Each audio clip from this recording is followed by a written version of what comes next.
My name is Fernando. I'm the Behavior Programs Manager at the Pikes Peak Humane Society, and today I'd like to talk to you about loose leash walking.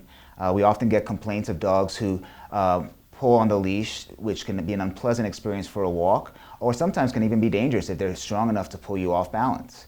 It's a complaint that we get when dogs are being returned to the shelter sometimes, where dogs are considered unmanageable because they pull so hard. So I'd like to chat a little bit about how to manage that behavior and how to get it a little bit more under control.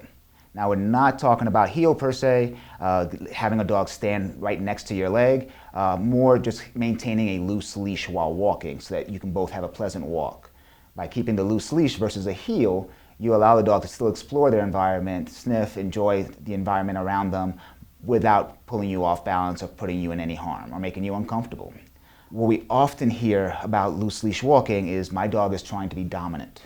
Dominance comes from wolves, and wolves are where dogs came from. However, dogs are not wolves. And even with wolves, the scientist who actually originally coined that term, he came back and said, you know what, I was wrong. Wolves don't show dominance. They show family structure. And so even going back to the origin of the term, we find it's a misnomer. So it's really important to realize that your dog is not trying to dominate you. They're not trying to control you. They're excited. Maybe they have to go to the bathroom, or maybe they just really want to go outside and have a good time. And there are ways to control that and get it more manageable, but it's important to realize you're not trying to dominate your dog, and he's not trying to dominate you. One of the things you want to look at when you are working on loose leash walking is what kind of leash do you have? Leashes that are retractable tend to encourage hard pulling.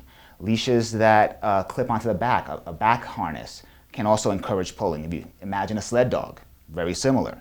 For dogs that pull very hard, you might even get a front-facing harness where the clip goes on the chest, and every time the dog pulls too hard, it actually turns them around so they're facing you again. Having the right tool can be very helpful. Even if you're just using a regular leash, there are tricks that you can do to actually help that dog to behave a little more appropriately. I'll often start with just standing in place. And when the dog gives me slack on the leash, I give him a reinforcement, some sort of yummy treat. When that's happening consistently, I start taking the dog on a walk that way. And every time there is slack on the leash, I drop a treat between myself and the dog. This makes the dog want to keep close to me, avoids the dog pulling, and avoids situations where you're uncomfortable. Another trick you can do is what we call the stop and go method, where you're walking along and every time the dog starts to pull, you stop. This can make your walk last quite a while. Just going to warn you off the get-go. But after a while, your dog realizes that pulling on the leash does not give them what they want.